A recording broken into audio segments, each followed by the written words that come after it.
ये टाटा की BS6 3518 Cummins engine वाली 5.6 लीटर अश्वमेध इंजन है। जैसा कि हम देख पा रहे हैं कि ये इसका ATS है, आफ्टर ट्रीटमेंट सिस्टम, मतलब साइलेंसर।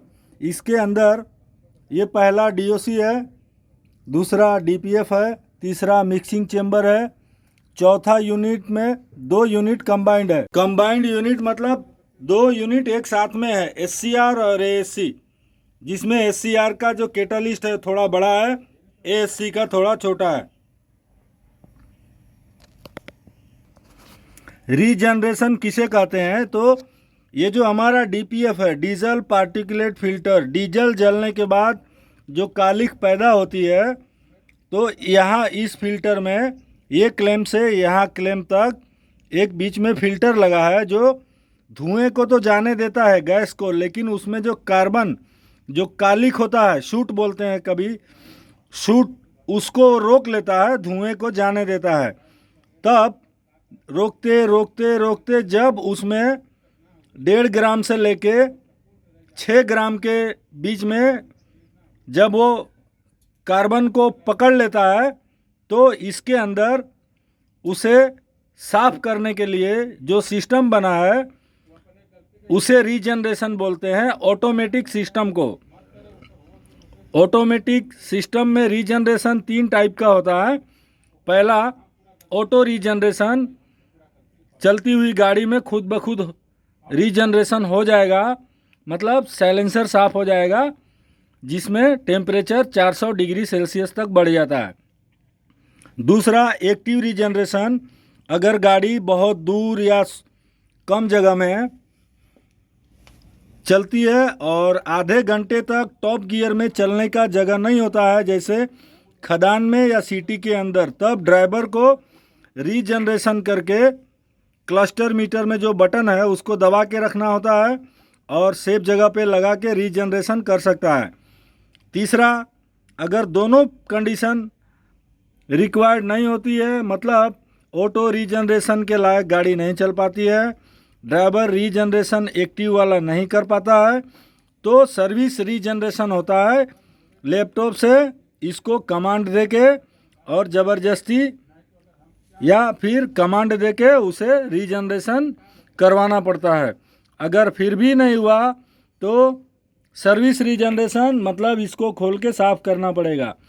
तो BS6 की SCR सिस्टम वाली किसी भी गाड़ी में रीजनरेशन प्रोसेस को इस तरह से किया जाता है और ज़रूरी क्यों है वो हमने देख लिया। फिल्टर है जो साफ़ करना पड़ता है, जिसे हम बदल नहीं सकते, बहुत महंगा है, तो सफाई पे ध्यान देना है।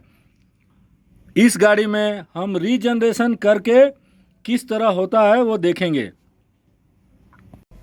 इस गाड़ी में रीजनरेशन किस तरह से एक्टिव करना है उसको हम देखेंगे। तो सबसे पहले हमें गाड़ी के पार्किंग ब्रेक को लगा देना है, मतलब हैंड ब्रेक लगा देना है। उसके बाद गाड़ी के क्लस्टर मीटर को ऑन करना है, चाबी ऑन करना है। चाबी ऑन होने के बाद इस गाड़ी को हमने 10 से 15 मिनट चालू रखा था। टेम्परेचर 60 डिग्री सेल्सियस के ऊपर होना चाहिए, तो ये 60 से 70 के बीच में इसका टेम्परेचर है। अगर नहीं है टेम्परेचर तो आप गाड़ी को स्टार्ट कीजिए, थोड़ा रेस कीजिए और टेम्परेचर को 60 डिग्री सेल्सियस के पास लेके जाएं, ताकि हमारा इंजन वार्म अप हो सके, इंजन स्टार्ट होके हमारा आफ्टर ट्रीटमेंट सिस्टम, मतलब साइलेंसर भी गर्म हो जाए, इंजन भी गर्म हो जाए। उसके बाद हमें गाड़ी को स्टार्ट करना है इस तरह से। ये हमने गाड़ी को स्टार्ट कर दिया। गाड़ी स्टार्ट होने के बाद ये जो बटन देख पा रहे हैं ऑफ का, ये इमरजेंसी बटन है, लेकिन चालू करने के लिए रीजनरेशन को हमें इस बटन को दबाना है 5 सेकेंड तक।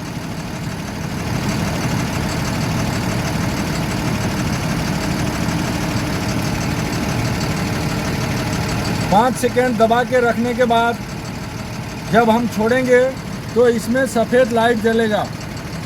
इसमें लाइट जल नहीं रहा, इसका बटन सही नहीं है, या तो हमारा रीजनरेशन हो सके इतना कालिक साइलेंसर में जमा नहीं है। इस गाड़ी में हम स्कैनर से करके दिखाते हैं।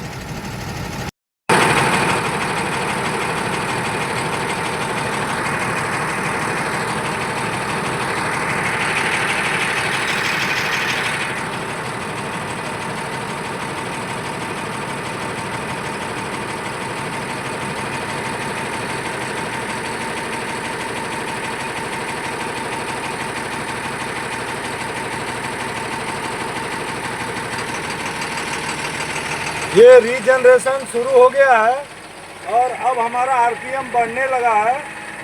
आरपीएम बढ़ेगा, अपने आप आरपीएम बढ़ेगा, डरने की ज़रूरत नहीं है। साइलेंसर की सफाई चालू है। उस दौरान हमें स्टीयरिंग व्हील को और accelerator pedal, brake pedal, clutch pedal किसी को छूना नहीं है। और क्लस्टर मीटर में ये हमारा देख सकते हैं आफ्टर ट्रीटमेंट सिस्टम का एग्जॉस्ट गैस का टेम्परेचर बढ़ चुका है। रीजनरेशन शुरू है। आरपीएम जो है वो 1100 से लेके 1200 के बीच में है। रीजनरेशन चालू है। यहाँ पे हम स्कैनर में देख पा रहे हैं after treatment diesel particulate filter outlet का टेम्परेचर 317 डिग्री फ़ारेनहाइट, और नीचे वाला after treatment diesel particulate filter intake का टेम्परेचर 450 डिग्री फ़ारेनहाइट तक गया है। वो बढ़ेगा भी। और साथ साथ में हमारा टेस्ट साइलेंसर की सफाई चालू है। हमारे डीपीएफ का टेम्परेचर 550 डिग्री फ़ारेनहाइट तक गया है और रीजनरेशन चालू है। आफ्टर ट्रीटमेंट सिस्टम में जो डीजल पार्टिकुलेट फिल्टर है उसका सूट लेवल नॉर्मल है। ये सिर्फ डेमो दिखाने के लिए हम कर रहे हैं। साथ साथ में इसका फिल्टर जो है पार्टिकुलेट फिल्टर डीपीएफ साफ हो रहा है। ये हमारे साइलेंसर के पास हमें देख पा रहे हैं कि बदबू आ रही है कुछ जलने की। रीजनरेशन प्रोसेस में दूसरा ध्यान रखा जाता है कि गाड़ी के अगल बगल में कोई भी जलने वाला चीज़ ना हो। जैसे सूखे खेत में ले आके रीजनरेशन नहीं करना है, पेट्रोल पंप पे जाके रीजनरेशन नहीं करना है, किसी हॉस्पिटल के बगल में जाके रीजनरेशन नहीं करना है, बहुत शोर होता है। तो इस तरह से इन बातों का ध्यान रखना है। साथ साथ में हमें हमारे केबिन की तरफ ध्यान रखना है कि हमारा कोई यूनिट हमसे छू ना जाए।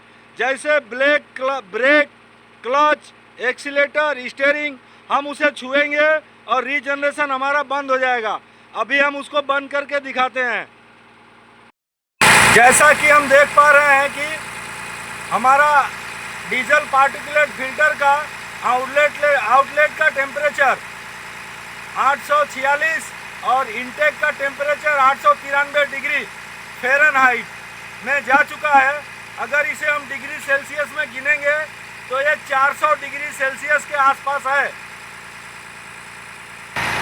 क्लस्टर मीटर में ये जो लाइट जलती है रीजनरेशन के वक्त, ये हमारे साइलेंसर की गर्मी बहुत ज़्यादा हो गई है दिखा रहा। उस समय हमें साइलेंसर के किसी पार्ट को छूना नहीं है। अब हम एक्सीलेटर को छुएंगे और हमारा रीजनरेशन बंद हो जाएगा। ये रीजनरेशन बंद हो गया। आरपीएम जो है डाउन हो गया और हम देख पा रहे हैं इस तरह से कि हमारा आरपीएम 800 आरपीएम पे आ चुका है और अपने आप रीजनरेशन बंद हो गया है। हमें किसी भी चीज़ को छूने से बचना चाहिए। इस प्रक्रिया में 25 मिनट से लेके आधा घंटा और बहुत ज़्यादा कार्बन जाम है तो पौने घंटे तक भी लग सकते हैं।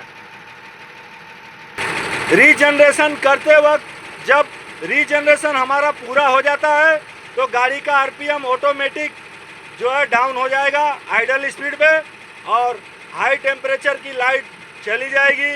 और अगर हमारी डीपीएफ की लाइट आई हुई रहेगी या ब्लिंक करेगी तो वो भी सही हो जाएगी। इस तरह रीजनरेशन करना चाहिए। अगर हमारी गाड़ी में डीपीएफ की लाइट आती है, रीजनरेशन रिक्वायर्ड की लाइट आती है, तो रीजनरेशन कैसे करना है इस वीडियो में हमने देखा। अगर आपको रीजनरेशन प्रक्रिया बटन से बंद करनी है तो इसे भी दबा देंगे तो बंद हो जाएगी। शुरू करने के लिए 5 से 10 सेकेंड ऑन के बटन को दबाना है और दबा के रखना है, उसके बाद छोड़ेंगे तो रीजनरेशन चालू हो जाएगा। ये वीडियो आपको कैसा लगा हमें कमेंट में कुछ बता सकते हैं आप, और कोई सवाल है तो आप पूछ सकते हैं। Thank you.